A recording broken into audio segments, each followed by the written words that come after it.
Thank you for joining us for this segment of Tuesday Talks with the Maestro. I'm Ken Andrews, founder, music director, and conductor for the Orchestra of Northern New York. And I'm joined today by a very special guest, Dr. Gary Busch. And we go back a long way, teaching together and performing. And I have so many questions to ask. But I wanted to first start a little bit about asking you, how long have you been at the Crane School of Music? 37, going on 38 years, yeah. 38 years.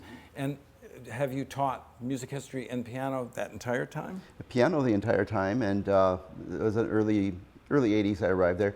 And about 5 or 6 years later, I joined the music history faculty. It's incredible. Do you find it difficult to balance those two in terms of, because I know you're so particular and you're such a perfectionist with so many things. How do you find with balancing both piano and music history? Actually, pretty well. I think that there's a little bit of music history in all the piano teaching as well. So I look at them as kind of crossover fields. I think they reinforce each other, and it works out pretty well. I enjoy it, and I enjoy doing more than one thing, rather than cranking out lessons all the time or being in the classroom all the time. I like the change of venue into the private space and then into the larger classroom. It's fun. I'm curious about your background with piano. Where did you grow up, and was piano the first instrument you started? Yes, I'm from Seattle. I'm one of those rare Seattle natives, not people who moved there.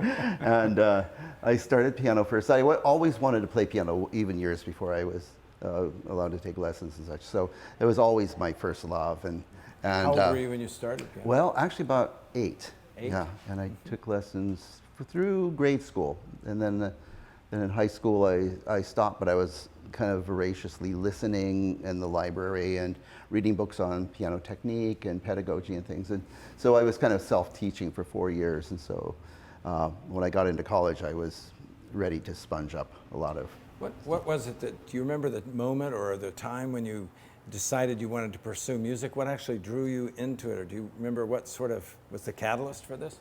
Yeah, it's interesting. There were a couple, actually. I never really thought about that, but when I was in grade school, I think in 2nd grade, during art class, we were doing some project, and in the background there was the teacher was playing some music, and it happened to be, in fact, I know it was the Chopin A-flat Polonaise, and really I couldn't work. I just had to stop and listen. The other kids didn't seem to notice, but it made an impact. And then the other one, I think, was when I went to a symphony orchestra for the first time.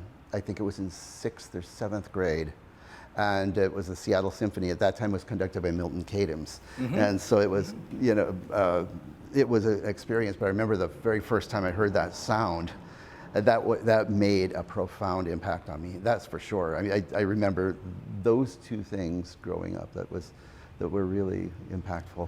I'm curious. At what point did you have this draw to go into, what drew you into music history and literature?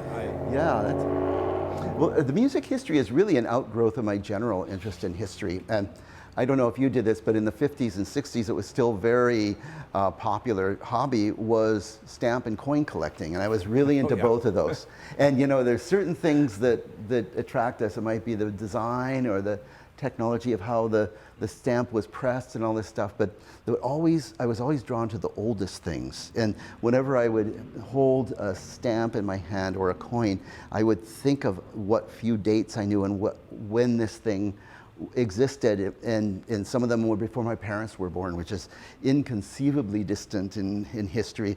And I remember that this history kind of vibrates.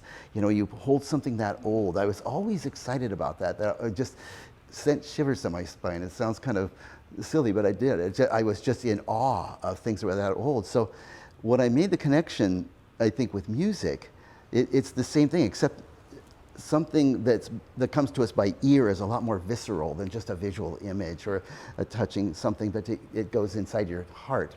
That's what it was. I think it's that fascination with history and when an artifact was created.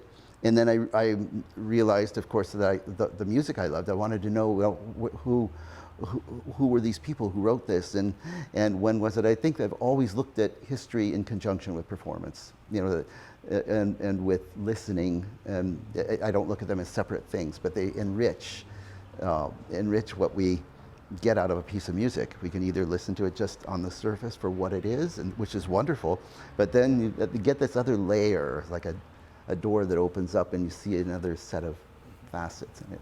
I always find it interesting. I used to keep a set of art books in my studio, and so whenever I would teach a piece, I would always take artwork out from that era and show them to see what that was like. But that feeling that you had, especially with a lot of students, that they think of music pieces as separate. It's separate history, and they forget that piece of Mozart might have been written when the Declaration of Independence was being written, or the War of 1812 was going on during Beethoven, or whatever. And that's what I always found so fascinating, was to find out what was happening in history, in life, when that piece was written. Not just that, well, that was in Beethoven's chronology or whatever it is. But yeah, it's so and another thing about that, you're talking about these concurrences with historical events that are so amazing in themselves, but going beyond that, it's the idea that that piece of music can still move us, and you're not listening to a museum piece. You're listening to something that can just come into the very core of your being and excite you like that,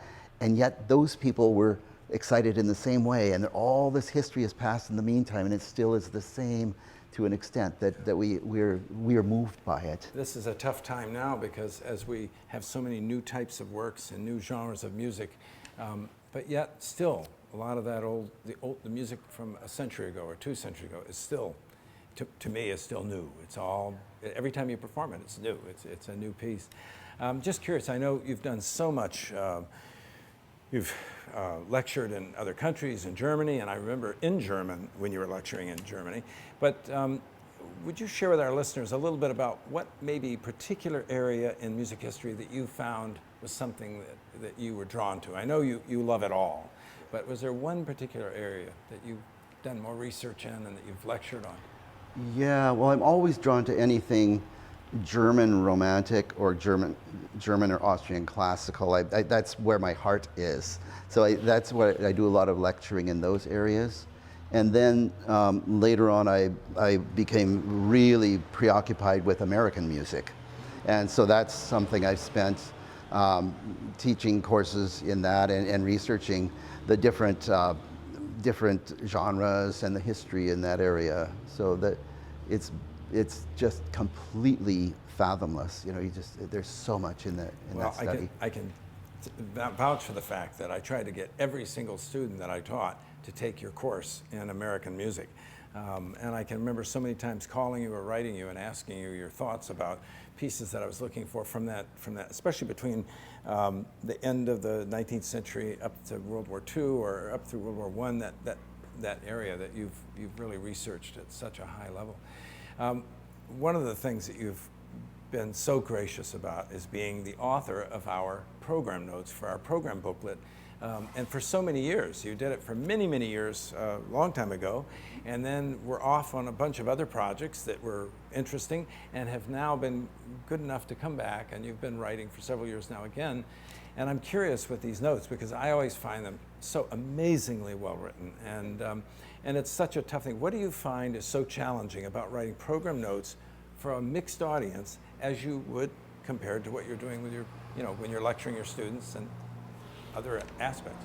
Yeah, I think you have to know who you're writing for, first of all, but with a public professional orchestra like ONNY, you're going to have a wide variety of people. Like some of the people who attend there are coming to it for the first time, and they know nothing about, like myself, when I first went to that orchestral music concert as a child, it was very exciting for me. So when I write, I don't want to shut those people out. And then there are also music professionals who I see in the audience too, who are some of us who are emeritus professors and current professors.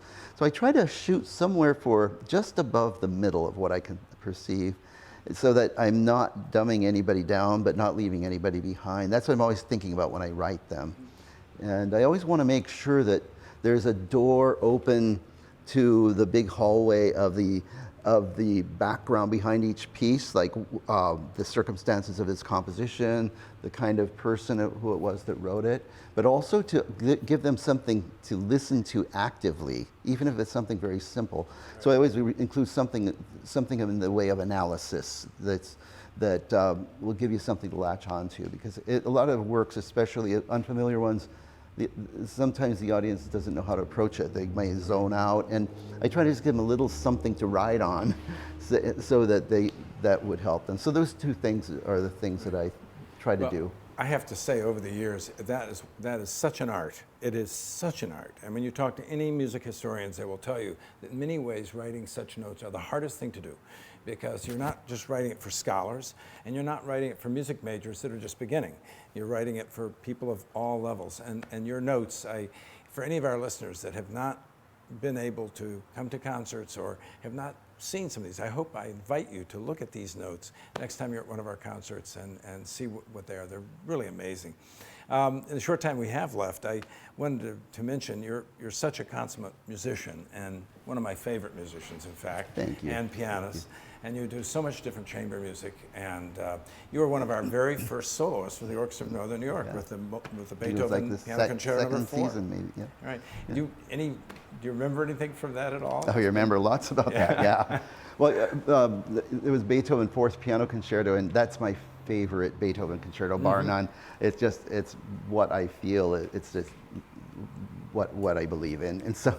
I remember when I asked you, when I asked you to do it, I said, "Is there something?" And I could hardly even get that out of my mouth before Beethoven said, Yeah. If it wasn't 4, it would be 3. But 4 is just, I love it because it hits that middle ground between being a concerto that's very difficult and very exacting, and there are lots of pretty dicey spots there to get lost in, but at the same time it has to sound natural and easy, and it really, in a lot of ways, is very chamber-like.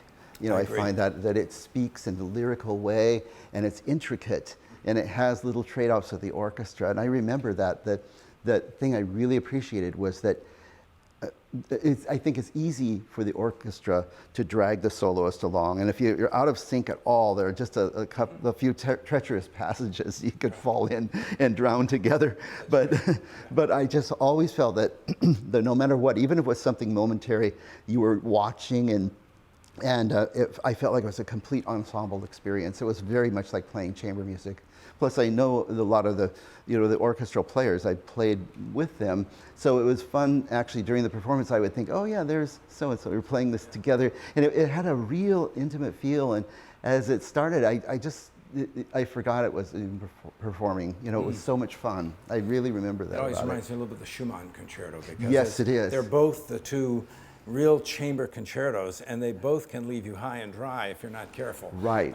If you're playing it as a concerto grosso type thing, where the concerto player plays and then the orchestra, and that's one thing. And some of the other concertos work more that way, except for the canonists. But boy, with these two, if you're not thinking as a chamber player, you're in no trouble. And it's interesting too that they both are very personal, because they start with the piano by itself.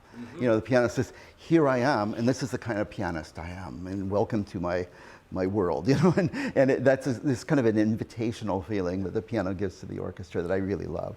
Yeah. Well, I just very quickly, we're almost out of time, but I wanted to ask you, you do so many different things and wear so many hats. What I was hoping to have a little time today was talk about a lot of your other interests, because I know you do a lot with carpentry and plumbing and everything. So in another session, when we get together, I'll look forward to doing it. But what I did want to ask is, with all of this that you do you find it difficult to balance that with your family? You have a family that does, and all of you in your family does so many things. So.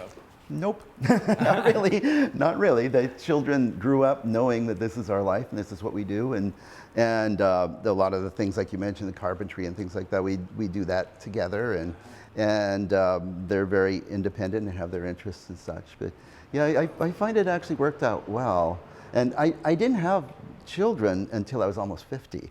So the thing is that a lot of my career building and the real work that takes you away from your family, you know, I did that on my own mostly before they were here. So I had more time with them. They're very well versed, and I must say, Morgan saved me about 2 weeks ago with my computer. He was just amazing. Oh yeah. So your kids are fantastic, and of course, Kimberly working as our new president of the board, and all of your work. I can't thank your family. Not just you, but all of your family, for all they've done for the Orchestra of Northern New York over so many years. And I want to tell you how much the relationship has meant as a musician, to play with you either as a performer or as a conductor, and to listen to all the chamber and orchestral pieces that you've done. It's just been great for these. It's been a great many joy years. for us too, I can assure you. Yeah. And thank you for joining me today. Really appreciate it. My pleasure. And thank you, our listeners, for joining us this week for this segment of Tuesday Talks with the Maestro. Please tune in next week, and we'll have another segment with another special guest. Please stay safe and healthy, and we'll see you next week. Thanks again.